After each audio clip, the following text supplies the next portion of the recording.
Ya.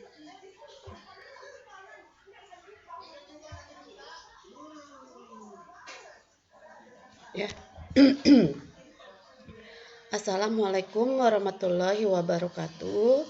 Untuk pertemuan sekarang yang akan kita bahas adalah pemberdayaan masyarakat menghadapi bencana. Nah, kenapa dilibatkannya masyarakat dalam menghadapi bencana? Nah, hal ini dilatar belakangi karena masyarakat merupakan orang yang terkena dampak dari terjadinya bencana dan penolong pertama atau kita namakan first responder dalam situasi krisis kesehatan secara mandiri. Berdasarkan Perka itu adalah Peraturan Kepala BNPB 01/2012, masyarakat perlu dibekali dalam konteks pemberdayaan agar menjadi tangguh, bukan hanya siap menghadapi bencana. Jadi di sini terlihat sekali masyarakat itu bukan hanya siap menghadapi bencana, tetapi harus tangguh, harus diberdayakan pada saat terjadinya bencana. Beberapa kegiatan yang merupakan bentuk upaya pemberdayaan masyarakat adalah dengan membentuk desa siaga bencana atau desa tangguh bencana, RT RW siaga bencana, masyarakat siaga bencana, sekolah siaga bencana. Itu adalah salah satu bentuk upaya pemberdayaan masyarakat di mana harus siap menghadapi kondisi bencana. Pemberdayaan masyarakat dalam penanggulangan krisis kesehatan adalah masyarakat sebagai pelaku utama. Masyarakat juga terlibat dan bermitra dengan fasilitator. Di sini hal ini sebagai fasilitatornya adalah pemerintah atau lembaga swadaya masyarakat atau LSM dalam rangka membangun kemandirian masyarakat. Pemberdayaan ini dilakukan melalui upaya kegiatan bersumber masyarakat atau kita namakan UKBM yang ada. Kegiatan UKBM dilakukan sejak saat, sebelum, saat, dan setelah terjadinya krisis kesehatan. Ini adalah tujuan dari pemberdayaan masyarakat saat terjadi bencana.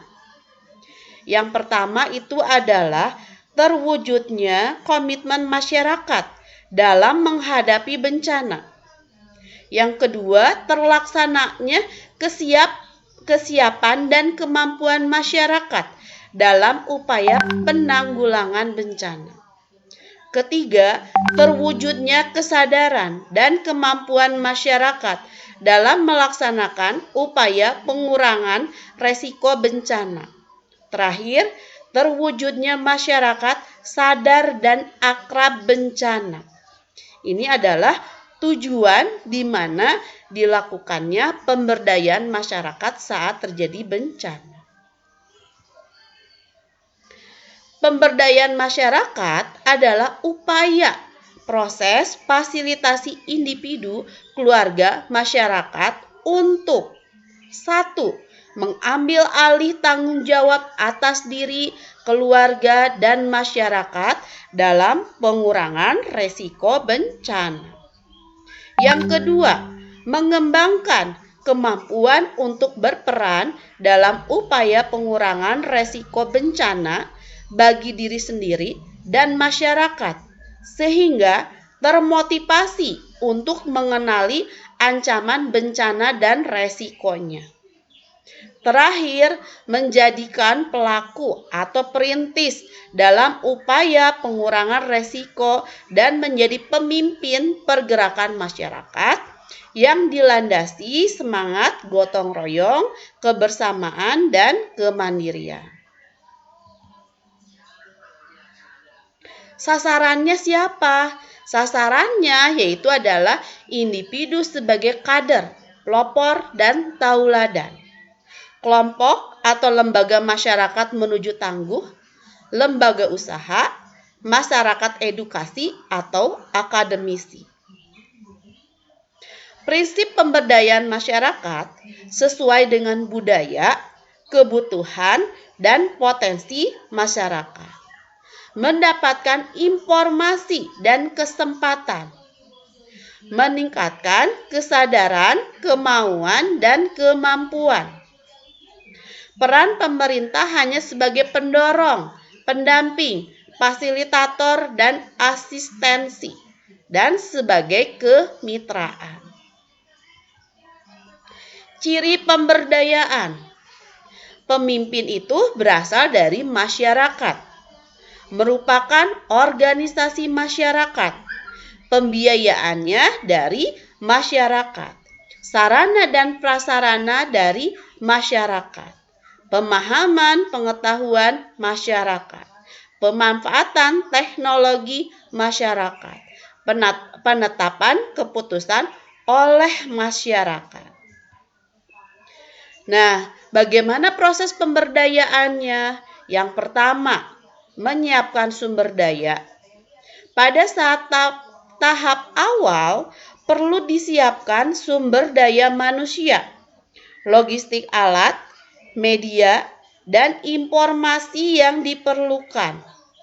Kedua, melakukan pendekatan atau advokasi ke tokoh masyarakat, tokoh agama, toda, pemerintah nagari ataupun ini nama istilah dari adat daerah ya, jorong, untuk memperoleh dukungan dari berbagai pihak. Membentuk kelompok kerja atau pokja di masyarakat. Pokja ini sebagai wadah untuk komunikasi dan informasi, membahas berbagai keperluan berkaitan dengan pemberdayaan. Kemudian mengidentifikasi anggota masyarakat yang akan dilatih atau diberdayakan sebagai kader. Melakukan pelatihan dengan memberikan pengetahuan tentang ancaman ataupun resiko bencana pada daerah masing-masing. Terakhir, melakukan pembinaan untuk keberlangsungan kegiatan.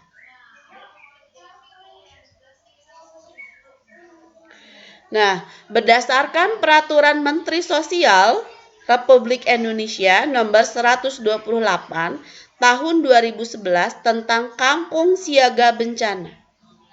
Kampung Siaga Bencana atau kita singkat sebagai KSB, dibentuknya Kampung Siaga Bencana adalah untuk meningkatkan kapasitas masyarakat agar lebih siaga bencana untuk menghadapi kerawanan, kerentanan, dan resiko bencana.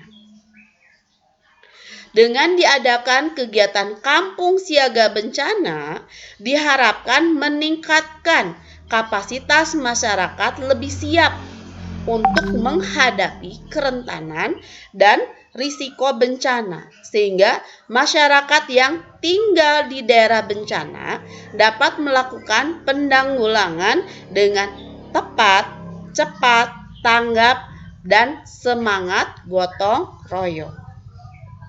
Terakhir, dibentuknya Kampung Siaga Bencana dapat meningkatkan rasa kebersamaan, kesadaran, saling andarbeni. Andarbeni itu saling mengayomi.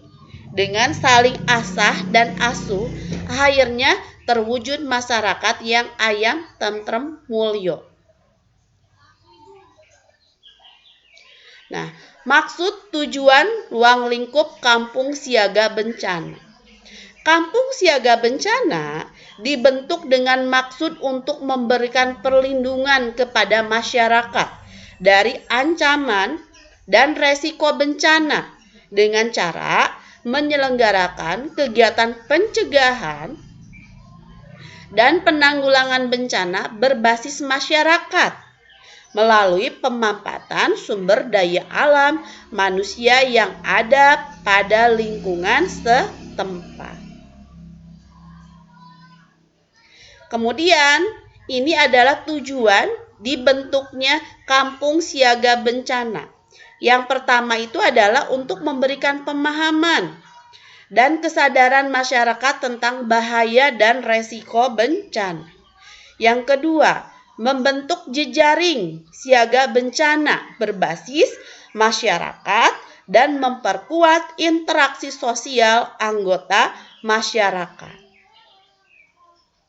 Mengorganisasikan masyarakat terlatih siaga bencana, serta menjamin terlaksananya kesiapsiagaan bencana berbasis masyarakat yang berkesinambungan dan mengoptimalkan potensi dan sumber daya untuk penanggulangan bencana. Untuk ruang lingkupnya, peraturan ini mengatur mengenai pembentukan kampung siaga bencana, keanggotaan timnya, pelaksanaan kegiatannya, kewenangan pemerintah provinsi, pemerintah kabupaten atau kota, pendanaan, pemantauan dan evaluasi, pembinaan dan pengawasan, serta pelaporan kampung siaga bencana. Kampung siaga bencana ditetapkan oleh bupati atau wali kota. Masyarakat dapat mengusulkan pembentukan kampung siaga bencana kepada bupati atau wali kota. Jadi ditetapkannya oleh bupati dan wali kota, tapi atas dasar usulan dari masyarakat. Nah, ini ada beberapa syarat yang harus dipenuhi oleh kampung siaga bencana. Yang pertama, daerah yang akan dibentuk sebagai kampung siaga bencana harus memiliki kerawanan terhadap jenis bencana tertentu dan adanya kesiapan dan peran serta aktif masyarakat yang bermukim di daerah rawan bencana untuk membentuk kampung siaga bencana. Ini adalah tata cara pembentukannya. Yang pertama, masyarakat di daerah rawan bencana melakukan musyawarah untuk memilih anggota tim KSB. Tim KSB menetapkan KSB kepada wali kota atau bupati melalui dinas atau instansi sosial yang dilengkapi dengan rekomendasi kepala desa, lurah, dan camat setempat. Bupati atau wali kota menetapkan nama, lokasi, dan tim KSB. Nah, hakikat dari kegiatan kampung siaga bencana itu adalah sebagai proses dari mitigasi,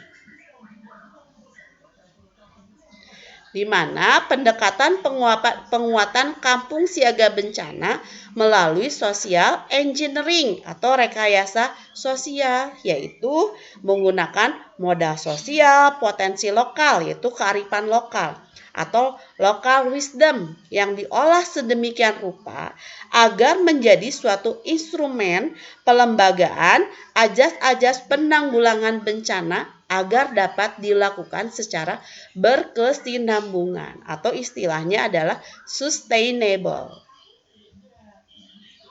Nah, ini contoh-contohnya bentuk dari pemberdayaan masyarakat untuk siaga bencana. Jadi dibentuk, ada namanya gardu sosial, ada namanya posko kampung siaga bencana. Ini contoh ya, kampung siaga bencana di berbagai daerah. Ini di Barito, berarti adanya di Kalimantan ya.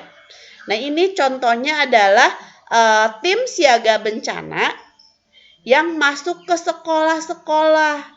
Jadi mengajarkan pada siswa-siswa bagaimana yang harus dilakukan jika terjadi bencana. Jangan sampai bencana tersebut menimbulkan korban yang banyak, ya. Ini salah satu bentuknya ya. Ada sekolah siaga bencana. Ini adalah salah satu jenis kegiatannya, misalnya melatih anggota dari timnya untuk tanggap bencana. Nah, ini ada proses fasilitasi dengan pemerintah daerahnya, ya, pada saat sosialisasi inovasi desa siaga bencana. Ini juga merupakan salah satu bentuk partisipasi masyarakat dalam mempersiapkan diri untuk siaga bencana. Ya. Nah, untuk materi siaga pemberdayaan masyarakat menghadapi bencana telah selesai. Jika kalau ada pertanyaan, mangga nanti kita lanjut di Google Classroom. Untuk pertemuan sekarang, Ibu tutup. Assalamualaikum warahmatullahi wabarakatuh.